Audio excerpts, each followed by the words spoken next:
আজি আপোনালোকৰ লগত সদৌ অসম পাৰিকৃত মধ্য ইংৰাজী আৰু নিম্ন প্ৰাথমিক টিউটৰ শিক্ষক সন্থাৰ গুৰুত্বপূৰ্ণ বাৰ্তা আপোনালোকৰ লগত মই শ্বেয়াৰ কৰি আপোনালোকে স্কিপ নকৰি শেষলৈ ভিডিঅ'টো চাই থাকিব। অলৰেডি আমাৰ সদৌ অসম পাৰিকৃত আৰু মধ্য ইংৰাজী নিম্ন প্ৰাথমিক টিউটৰ শিক্ষক সন্থাৰ কেন্দ্ৰীয় কমিটিৰ বিষয়ববীয়াৰ পৰা এটা গুৰুত্বপূৰ্ণ নটিচ পাব্লিছ কৰিছে আৰু সেইখন নটিচ 6 নৱেম্বৰ তাৰিখে ইয়াত পাব্লিছ কৰিছে। ইয়াত তেখেতসকলে উল্লেখ কৰিছে সদৌ অসম পাৰিকৃত মধ্য ইংৰাজী আৰু নিম্ন প্ৰাথমিক টিউটৰ শিক্ষক সন্থা অনিৰ্দিষ্টকালীন ধাৰাবাহিক অৱস্থান ধৰ্মঘট বুলি তেখেতসকলে উল্লেখ কৰিছে। এইখিনি সংবাদ বিজ্ঞপ্তিৰ কাৰণে তেখেতসকলে সেইখিনি পাব্লিছ কৰিছে, মানে সংবাদ মাধ্যমৰ জৰিয়তে আমাৰ সমস্যাবিলাক সমাধান নকৰিলে তেখেতসকলে যেন অনিৰ্দিষ্টকালীন ধাৰাবাহিক অৱস্থান ধৰ্মঘটৰ কাৰ্যসূচী হাতত লৈছে সেই মৰ্মে। আৰু ইয়াত উল্লেখ কৰিছে সৰ্বপ্ৰথমতে শিক্ষক টিউটৰ দীপকনাথ ছাৰৰ পৰলোক প্ৰাপ্তিৰ বাতৰি গভীৰ দুখ প্ৰকাশ কৰি এই দীপকনাথ দেৱক পৰিয়ালবৰ্গৰ প্ৰতি সন্থাৰ তৰফৰ পৰা গভীৰ সমবেদনা বক্তব্য কৰা হৈছে। ইয়াত আমাৰ সতীৰ্থ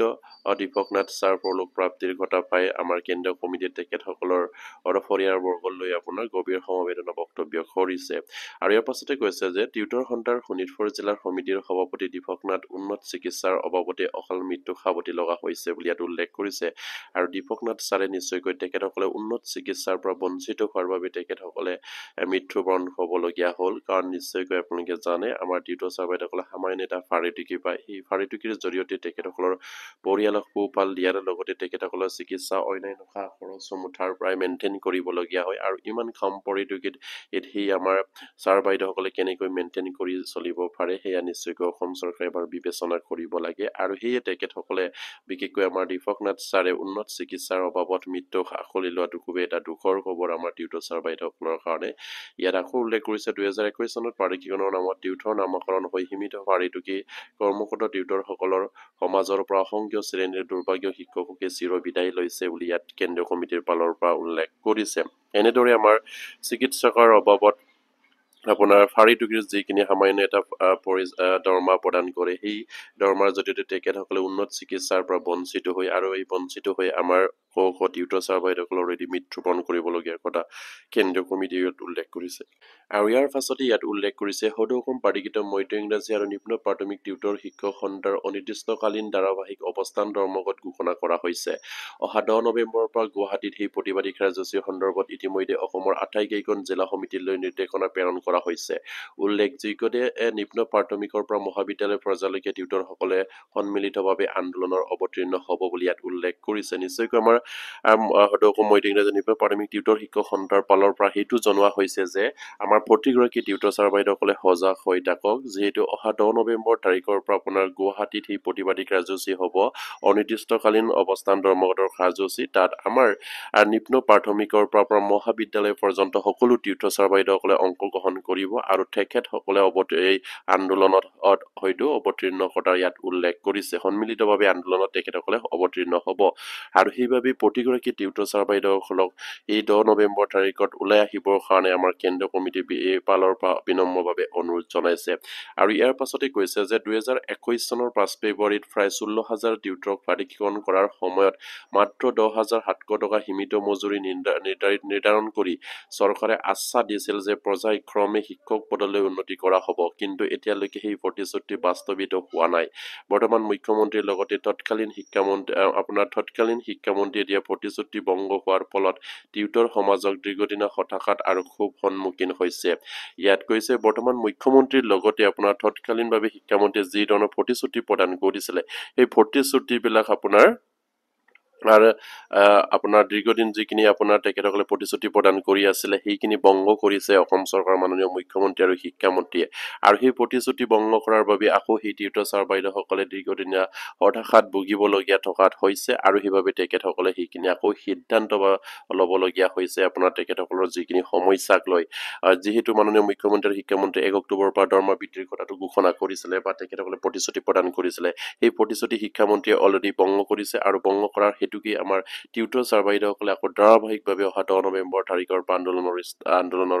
দিন কাৰ্যসূচী তেখেতসকলে ঘোষণা কৰিছে। অৱস্থান ধৰ্মঘট কাৰ্যসূচী হ'ব আৰু সেই আন্দোলনত LPৰ পৰা কলেজলৈকে সকলো টিউটৰ ছাৰ বাইদেউসকলে অংশগ্ৰহণ কৰিব আৰু সেইবাবে প্ৰত্যেকগৰাকী টিউটৰ ছাৰ বাইদেউসকলক সেই আন্দোলনত অংশগ্ৰহণ কৰিবলৈ তেখেতসকলৰ পৰা বিনম্ৰভাৱে ইয়াত অনুৰোধ জনোৱা হৈছে। ইয়াৰ পাছতে কৈছে সংস্থাৰ দাবীসমূহ হ'ল সন্থাৰ যিখিনি দাবী সেই দাবীসমূহ ইয়াত উল্লেখ কৰিছে। সকলো টিউটৰক অতি শীঘ্ৰে শিক্ষক পদলৈ উন্নীতকৰণ কৰক কৰক মানে সকলো টিউটৰক অতি শীঘ্ৰে শিক্ষক পদলৈ উন্নতিকৰণ কৰিবৰ কাৰণে তেখেতসকলে দাবী উত্থাপন কৰিছে আৰু 2 নম্বৰতে কৈছে সীমিত মঞ্জুৰিৰ পৰিৱৰ্তে নিয়মীয়া শিক্ষকৰ সাতমুঠ বেতন প্ৰদান কৰক বুলি ইয়াত উল্লেখ কৰিছে সীমিত মঞ্জুৰিৰ পৰিৱৰ্তে নিয়মীয়া শিক্ষকৰ দৰে দৰমহা প্ৰদান কৰিবলৈ ইয়াত দাবী উত্থাপন কৰিছে আৰু 3 নম্বৰত ইয়াত উল্লেখ কৰিছে যে পেঞ্চন জীৱন বীমা স্বাস্থ্য বীমা আৰু অৱসৰকালীন সুবিধা প্ৰদান কৰক আৰু সেই টিউটৰ ছাৰ বাইদেউসকলক আপোনাৰ পেঞ্চন জীৱন বীমা স্বাস্থ্য বীমা আৰু অৱসৰকালীন যিখিনি সা সুবিধা আছে চৰকাৰে ৰেগুলাৰ শিক্ষকক যিধৰণে সা সুবিধা প্ৰদান কৰে সেইখিনি প্ৰদান কৰিবলৈকো তেখেতসকলে ইয়াত দাবী উত্থাপন কৰিছে আৰু 5 নম্বৰত আপোনাৰ 4 নম্বৰত কৈছে অৱসৰপ্ৰাপ্ত বা মৃত টিউটৰসকলক পৰিয়ালবৰ্গলৈ 10 লাখ টকাৰ এককালীন অনুমোদন ব্যৱস্থা গ্ৰহণ কৰক বুলি তেখেতসকলে দাবী উত্থাপন কৰিছে আপোনাৰ অৱসৰপ্ৰাপ্ত বা মৃত্যু হোৱা যিসকল পৰিয়ালবৰ্গ টিউটৰ ছাৰ বাইদেউসকল আছে তেখেতসকলক 10 লাখ টকাৰ অনুমোদন ব্যৱস্থা কৰিবৰ কাৰণেও দাবী উত্থাপন কৰিছে আৰু 5 নম্বৰত কৰিছে যে DLED প্ৰশিক্ষণৰ বাবে আগ্ৰহীসকলক সেৱাকালীন প্ৰশিক্ষণ গ্ৰহণৰ বাবে সুবিধা প্ৰদান কৰক আৰু ইয়াত উল্লেখ কৰিছে আপোনাৰ 5 নম্বৰত DLED প্ৰশিক্ষণৰ বাবে আগ্ৰহী হোৱা সকলক সেৱাকালীন প্ৰশিক্ষণৰ বাবেও মানে সুবিধা গ্ৰহণ কৰিবৰ কাৰণে দাবী উত্থাপন কৰিছে খুব এটা গুৰুত্বপূৰ্ণ খবৰ আমাৰ টিউটৰ ছাৰ বাইদেউসকলৰ কাৰণে প্ৰত্যেকেই ওলাই আহিব লাগিব অহা আপোনাৰ 10 নৱেম্বৰ তাৰিখৰ এটা গুৰুত্বপূৰ্ণ সিদ্ধান্ত লৈছে ইয়াত সিদ্ধান্তটো হৈছে আপোনাৰ অনিৰ্দিষ্টকালীন ধাৰাবাহিকভাৱে অৱস্থান ধৰ্মগত কাৰ্যসূচী তেখেতসকলে হাতত লৈছে আৰু ইয়াৰ পাছত তেখেতসকলৰ যিখিনি সমস্যা সেই সমস্যাখিনি অসম চৰকাৰৰ ওচৰত তেখেতসকলে দাবী উত্থাপন কৰিছে সেই দাবীসমূহ শীতকালীন অধিৱেশনত সমাধান কৰিব লাগিব আৰু এই সমাধানৰ